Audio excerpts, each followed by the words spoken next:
మరి నిన్న ముఖ్యమంత్రి రేవంత్ రెడ్డి గారు గాంధీ భవన్లో జరిగినటువంటి తమ యొక్క పార్టీ అధ్యక్షుడు రాష్ట్ర అధ్యక్షుని యొక్క ప్రమాణ స్వీకార కార్యక్రమంలో మరి అత్యంత అంటే దీన స్థితిలో ఉన్నటువంటి ఒక మనస్తత్వం బయటపడే విధంగా వారు మాట్లాడినారు. వారి యొక్క సంకుచిత భావాలు, సంకుచిత ఆలోచనలు బయటపడ్డాయనడానికి, మరొకసారి బయటపడ్డాయనడానికి ఎలాంటి సందేహం లేదు. ముఖ్యంగా రాష్ట్రంలో శాంతి భద్రతలు క్షీణించాయని చెప్పేసి గత 9 నెలలుగా 1900 లైంగిక వేధింపులు, దాదాపు 2600 హత్యలు రాష్ట్రంలో జరిగాయి. దాంట్లో రాజకీయ ప్రేరేపిత దాడులు కానీ హత్యలు కూడా అనేకముని అని చెప్పడానికి కూడా ఎలాంటి సందేహం లేదు. ముఖ్యంగా ముఖ్యమంత్రి గారు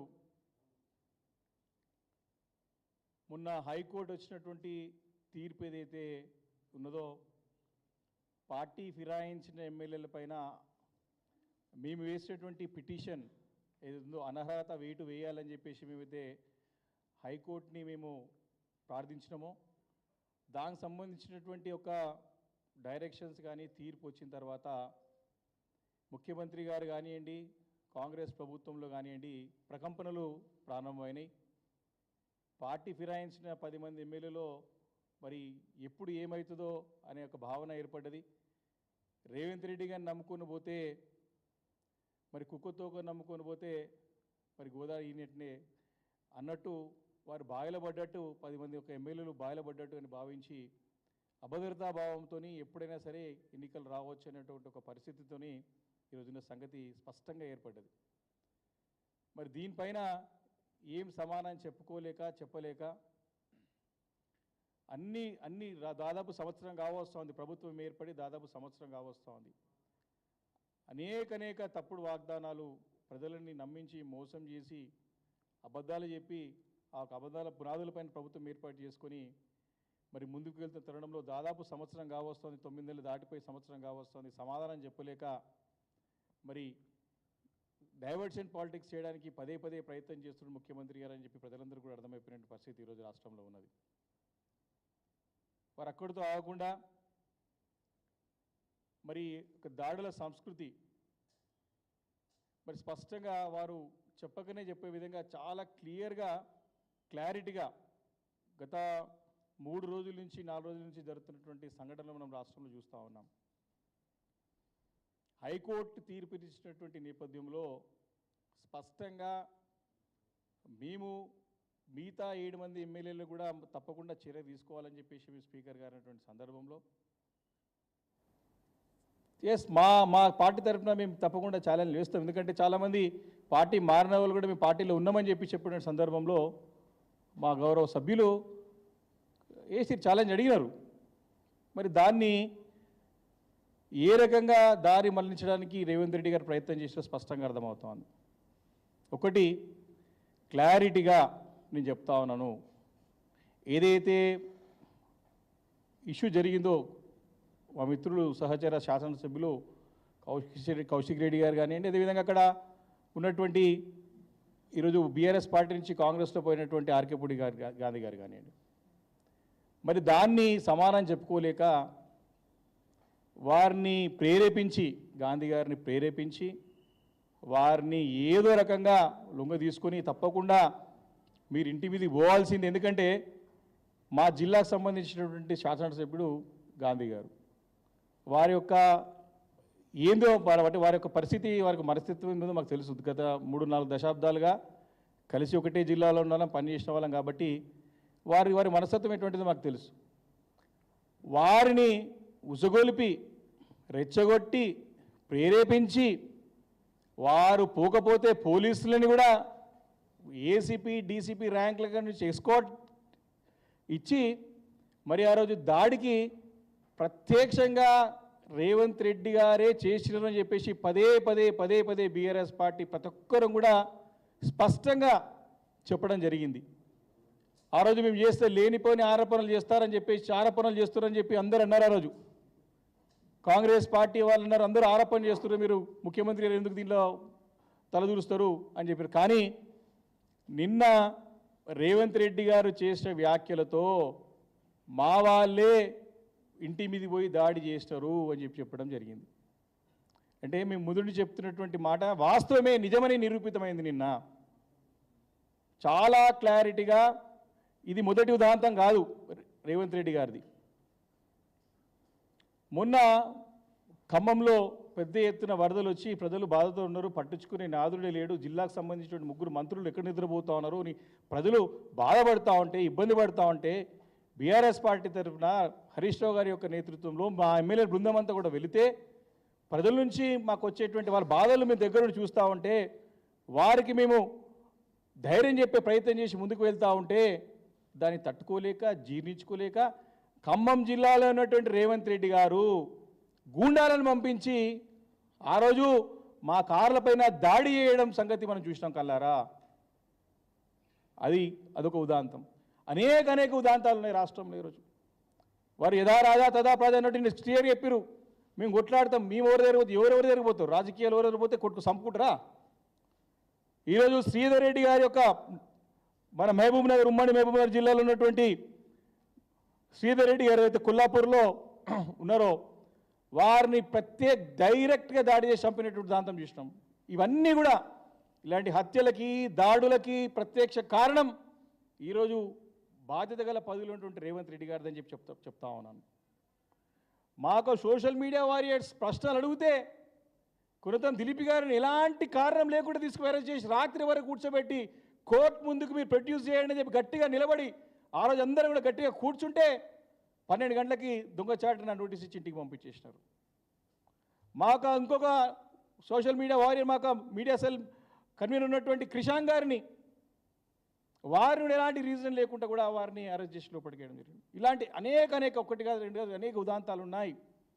ఈరోజు రేవంత్ రెడ్డి గారు ఆటవిక పాలన, అరాచక పాలనకి తెరలేపినారు. తెలంగాణ రాష్ట్రంలో శాంతియుతంగా ఉన్నటువంటి తెలంగాణ రాష్ట్రంలో ప్రజలు చక్కగా ఉన్నటువంటి రాష్ట్రంలో మరి ఈ ముఖ్యమంత్రి వచ్చిన తర్వాత తమ ఇచ్చినట్టు హామీలు చేయలేము, 6 గ్యారెంటీలు నిలబెట్టుకోలేము, రుణమాఫీ చేయలేము, రైతు బంధు ఇవ్వలేము, అనేక బంగారం ఇవ్వలేము, కళ్యాణ లక్ష్మి కింద అనేక వాగ్దానాలు చేసి ఇయ్యలేక పక్కదో పట్టించడానికి ఇలాంటి ప్రయత్నాలు అనేకనం చేసుకుంటూ వచ్చిన తరుణంలో ఈ యొక్క శాంతి భద్రతల యొక్క విఘాతం కలిగించడానికి కూడా ప్రత్యక్షం కారణం రేవంత్ రెడ్డి గారు అవుతుందని చెప్పి స్పష్టంగా మనం చేస్తున్నాం.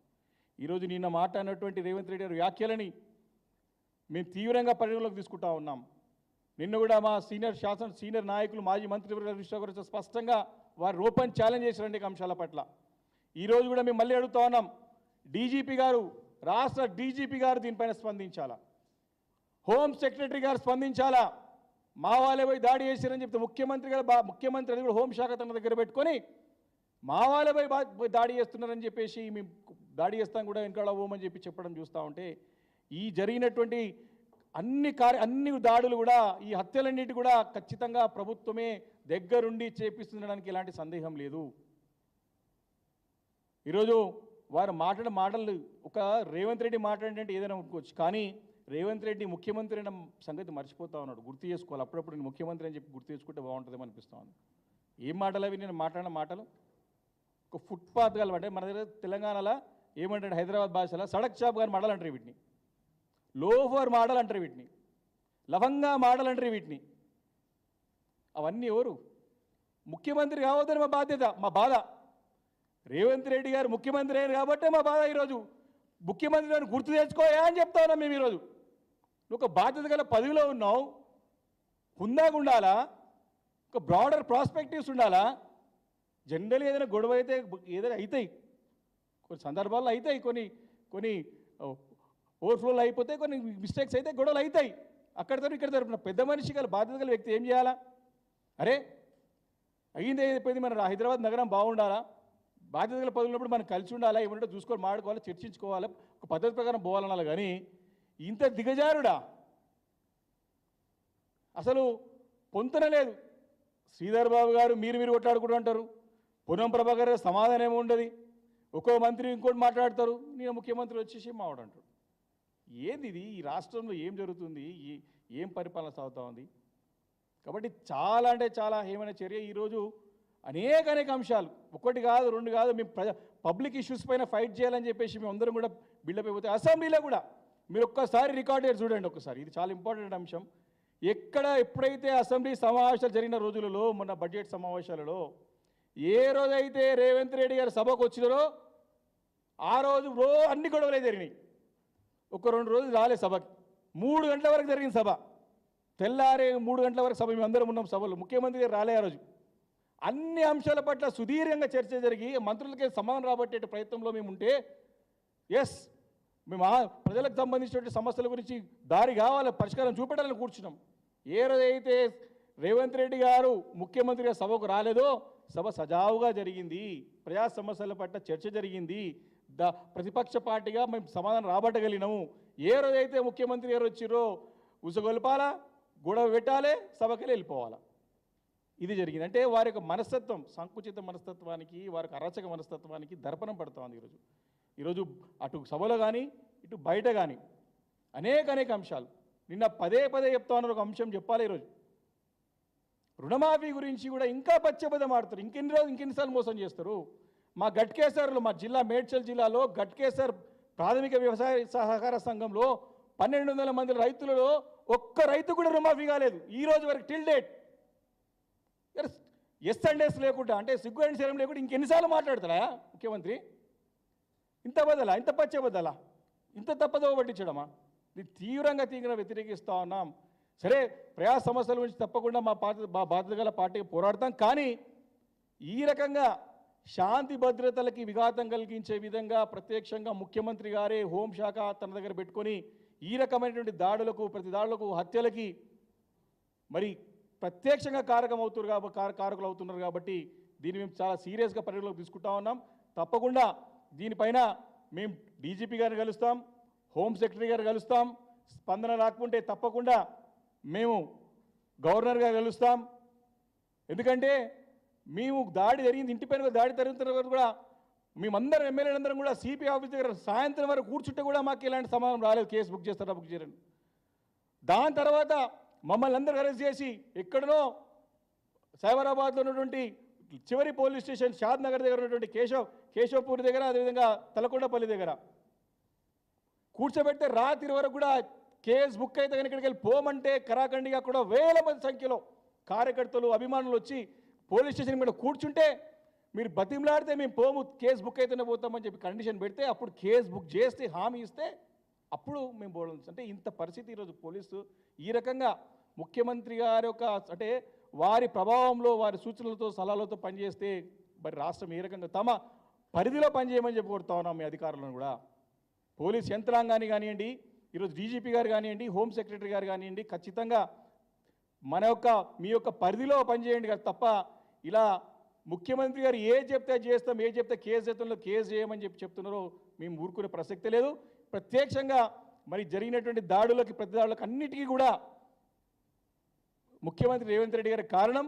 మరి ఇక్కడ సరైనటువంటి న్యాయం జరగకపోతే తప్పకుండా దేశ అధ్యక్షుడైనటువంటి మరి ముర్ము గారిని కలుస్తాం కూడా వెనకాల బోమని చెప్పేసి కూడా ఈ సందర్భంగా హెచ్చరిస్తూ, ఎన్ని దాడులు జరిగినా ముఖ్యమంత్రి గారు ఇలా ఎన్ని అవకచౌకలు పలికినా ఇలాంటి నాయకులు బీఆర్ఎస్ పార్టీ ఎంతోమంది చూసింది. తప్పకుండా ప్రజల తరపున పోరాటం చేస్తూనే ఉంటామని చెప్పి ఈ సందర్భంగా హెచ్చరిస్తూ ఉన్నాం.